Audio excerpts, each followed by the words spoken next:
Prabu Pucukumun merasa sepak terjang keponakannya mengganggu ketertiban dan ketentraman rakyat dan para pengikutnya.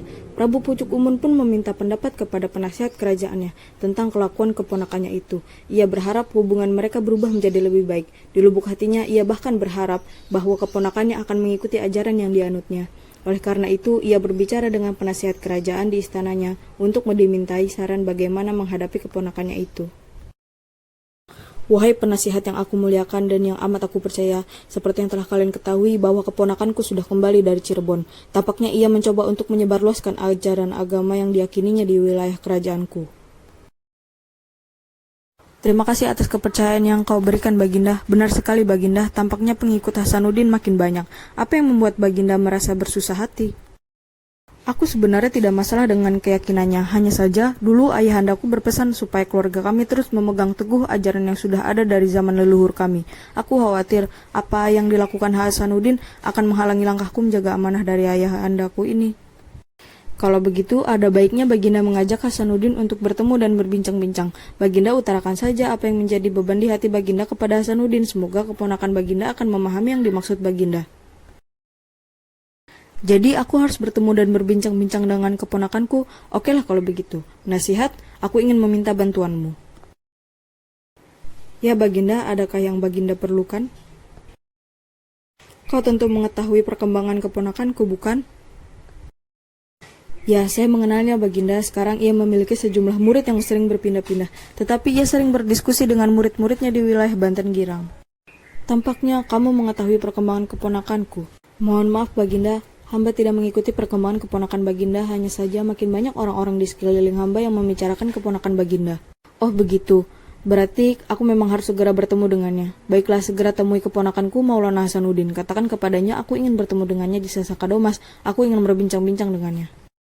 Siap Baginda, laksanakan. Berangkatlah sang penasihat menemui sahabat Maulana Hasanuddin, Syekh Muhammad Saleh, guna menyampaikan amanah dari Prabu Pucukumun. Sementara itu, Hasanuddin yang dikenal pantang menyerah tetap melanjutkan dakwahnya meski ia mendengar kabar bahwa Pucukumun kurang menyukai tindakannya. Ia berharap akan mudah menjalankan amanah dari ayahnya untuk menyebarkan agama Islam di tanah Banten. Bukankah kau penasihat kerajaan Banten?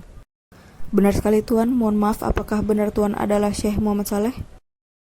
Benar, aku adalah sahabat Maulana Hasanuddin, Syekh Muhammad Saleh. Aku hendak menyampaikan pesan dari Baginda Prabu Pucukumun. Beliau hendak mengajak Tuan Hasanuddin untuk berbincang-bincang di Sasaka Domas. Ah ya, Prabu Pucukumun, betapa baiknya beliau mengundang keponakannya untuk berbincang-bincang di Sasaka Domas. Apakah kiranya yang ingin dibicarakannya, wahai penasihat? Mohon maaf Tuan, hamba tidak tahu pasti apa yang ingin sampaikannya. Ia hanya menitipkan pesan ingin berbincang-bincang dengan Tuan Hasanuddin. Kalau begitu tolong kau sampaikan kepada beliau Hasanuddin bersedia untuk menemuinya. Baiklah Tuan, terima kasih. Akan hamba sampaikan pesan Anda kepada Baginda Prabu Pucukumun. Hamba mohon pamit Tuan. Terima kasih kembali, hati-hati dalam perjalanan. Tibalah hari yang sudah ditentukan. Hasanuddin pun menemui pamannya Prabu Pucukumun di Sasaka Domas. Sasaka Domas adalah tempat orang-orang suci untuk bertapa dan berdoa. Hasanuddin telah siap untuk berdialog dengan pamannya. Apa kabar pamanku? Semoga Allah memberikan rahmatnya untukmu. Wahai Maulana Hasanuddin, keponakanku, aku baik-baik saja. Namun apakah kau mengetahui maksudku mengundangmu kemari? Mohon maaf paman, aku tidak tahu mengapa paman memanggilku ke Sasaka Domas. Akan tetapi tampaknya ada sesuatu yang ingin paman sampaikan. Baiklah, maksudku mengundangmu kemari adalah untuk membicarakan sepak terjangmu dalam menyebarkan agama yang kau yakini itu.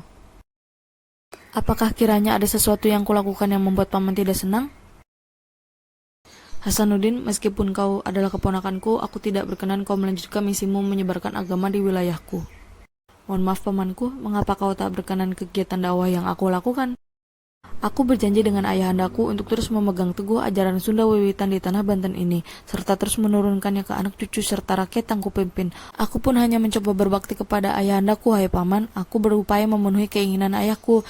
Jika kau ingin menyebarkan agama Islam di tanah Banten ini, kau harus mengalahkanku terlebih dahulu. Kita tidak akan bertarung mengadu kekuatan Hasanuddin. Aku tak mau menyakiti para pengikutku. Mari kita beradu ayam. Lalu bila aku kalah, apa yang akan terjadi, wahai pamanku? Bila kalah, kau harus menghentikan dakwahmu. Apabila paman yang kalah, apa kiranya yang akan terjadi? Bila aku kalah, terserah padamu apa yang akan kau lakukan kepadaku dan para pengikutku. Baik, kalau begitu aku terima tantanganmu, Paman. Lalu di manakah pertarungan kita akan dilangsungkan? Pertarungan kita akan dilakukan di lereng Gunung Karang. Sampai bertemu di sana. Baiklah, jika itu yang Paman inginkan, tantanganku terima.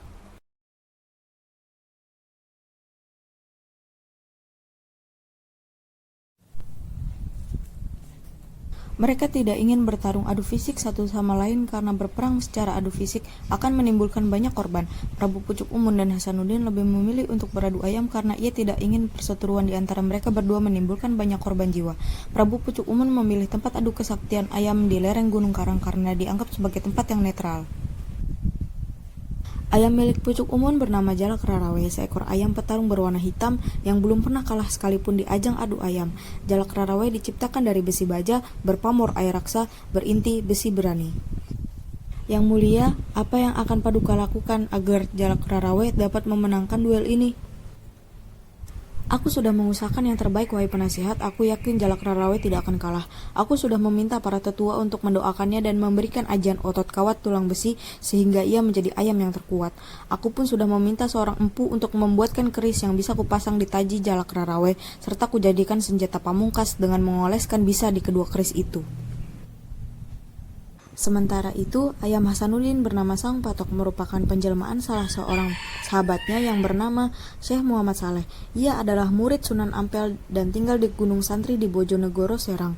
Karena ketinggian ilmunya dan atas kehendak Allah, ia mengubah dirinya menjadi ayam jago berwarna putih. Pada malam hari, Hasanuddin bermimpi menemui ayahandanya di Cirebon. Ia mengutarakan kegundahannya di dalam mimpinya itu.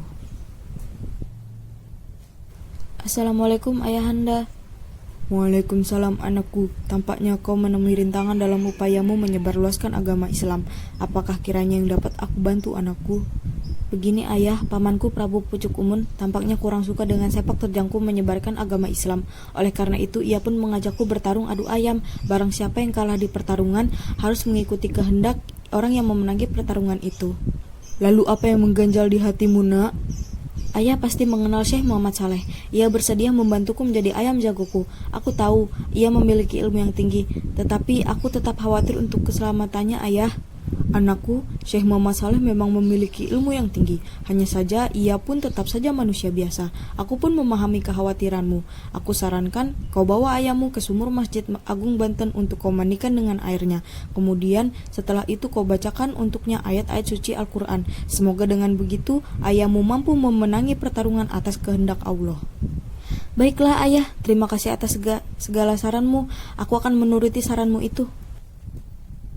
Hasanuddin pun terbangun dari tidurnya dengan wajah berseri-seri. Syekh Muhammad Saleh yang melihat wajah Hasanuddin kebingungan dan menanyakan kepada Hasanuddin apa yang membuatnya terlihat senang, padahal waktu pertarungan akan segera datang. Mohon maaf Hasanuddin, apakah kiranya yang kau impikan sehingga terbangun dengan wajah berseri-seri? Aku mendapatkan bantuan dari ayahku di dalam mimpiku. Kurasa inilah jawaban dari doaku. Karena itu wajahku berseri-seri. Kurasa kita akan memenangi pertarungan. Sembari memandikan ayamnya, Sultan Maulana Hasanuddin berterima kasih kepada Syekh Muhammad Saleh yang akan membantunya. Saleh, aku berterima kasih kepadamu karena kau bersedia membantuku untuk memenangkan duel ini. Tidak mengapa Hasanuddin, semua ini kulakukan untuk membantu niatmu menyebarluaskan agama Islam di Banten. Apakah aku harus menyiapkan senjata untuk diselipkan di tajimu, wahai Saleh? Tidak perlu Hasanuddin, biarkan hanya Allah yang melindungiku dalam pertarungan ini. Semoga Allah melindungimu Saleh, amin ya rabbal alamin. Tibalah waktu yang ditentukan. Kedua pihak pun beramai-ramai mendatangi lokasi. Bukan hanya ayam jago yang dibawa oleh Prabu Pucuk Umun dan Maulana Hasanuddin, melainkan juga pasukan untuk meramaikan dan menyaksikan pertarungan tersebut. Sebelum pertarungan dimulai, Maulana Hasanuddin berdoa untuk meminta petunjuk agar ia dapat memenangi pertarungan adu ayam dengan pamannya sendiri.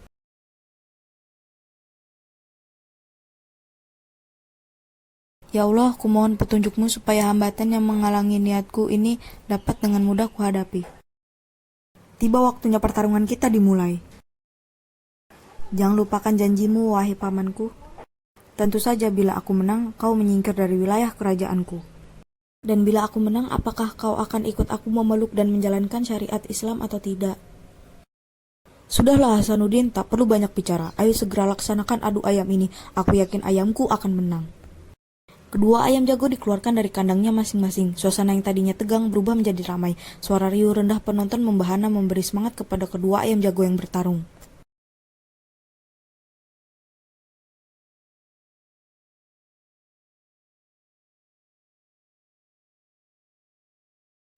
Ayo Jalak Rarawe, kalahkan jago Hasanuddin. Kamu pasti bisa mengalahkannya, karena ajian paling sakti sudah ada dalam tubuhmu. Ayo, maju, serang.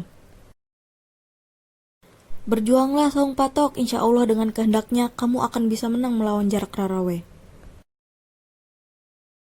Di dalam arena, kedua ayam jago bergerak saling mendekati. Sesekali keduanya berkokok silih berganti seperti saling menantang.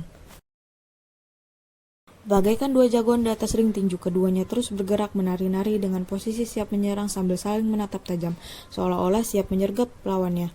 Mereka kembali berhadap-hadapan, siap menyerang dan diserang. Semua mata mengarah kepada kedua jago itu.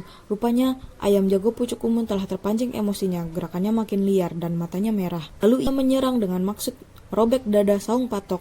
Kali ini, Saung Patok berkelit ke arah kiri menghindari keris berbisa jago pucuk umun. Tiba-tiba buk, kaki kiri kanan ayam jago Hasanuddin telah bersarang di rusuk kanan Jalak Rarawe. Serangan Jalak Rarawe menjadi gagal total, bahkan ia mendapat sebuah tendangan telak. Semua pandangan orang-orang yang menonton pertarungan itu pun akhirnya tertuju pada kedua ayam jago. Tak terhindarkan lagi, sebuah pertarungan sengit terjadi, lalu tiba-tiba terdengar suara keras memekak telinga. Kubrak! Lalu tiba-tiba ayam jago pucuk umun jatuh terkulai di tanah berlumuran darah, menggelepar-gelepar lalu meregang nyawa. Para pendukung dari kedua belah pihak tiba-tiba terdiam.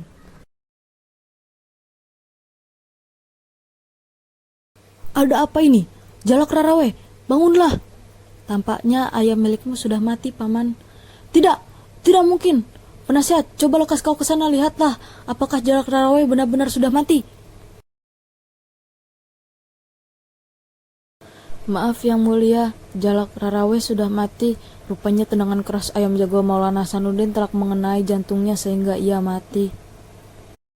Akhirnya Maulana Hasanuddin memenangi pertandingan adu ayam. Selamat Maulana Hasanuddin, aku mengakui kekalahanku. Ini golok dan tombakku sebagai tanda pengakuanku atas kemenanganmu. Golok dan tombak ini pun tanda bahwa kekuasaanku atas Banten Girang kuserahkan kepadamu. Terima kasih Paman, terima kasih karena Paman telah menepati salah satu janji Pamanku terima golok dan tombakmu. Begitu pula dengan jabatanmu sebagai pemimpin Banten Girang. Sesuai dengan kesepakatan kita, kini kau bebas melakukan dakwah Islam sekaligus menjadi penguasa di Banten Girang. Lalu bagaimana dengan perjanjian kita yang lain Paman? Bukankah kau berjanji akan mengikuti mempelajari agama yang kuyakini Paman? Ketahuilah Hasanuddin, aku memang membiarkanmu untuk berdakwah, namun aku akan pergi dari wilayah kekuasaanmu. Aku pun tidak pernah mengeluarkan janji dari mulutku untuk mengikuti keyakinanmu bila aku kalah. Akan tetapi Paman, seharusnya kau takluk kepadaku. Maafkan aku Hasanuddin, aku tetap pada pendirianku dan aku mohon janganlah kau ganggu aku dan anak buahku yang tetap pada keyakinannya.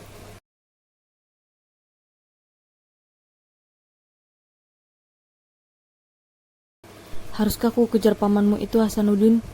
Tidak perlu Saleh, kita tidak perlu memaksa kehendak kita, lagi pula ia pamanku, biarkanlah ia dengan pilihannya sendiri. Prabu Pucuk Umun menghampiri para pengikutnya dan pergi jauh ke dalam hutan.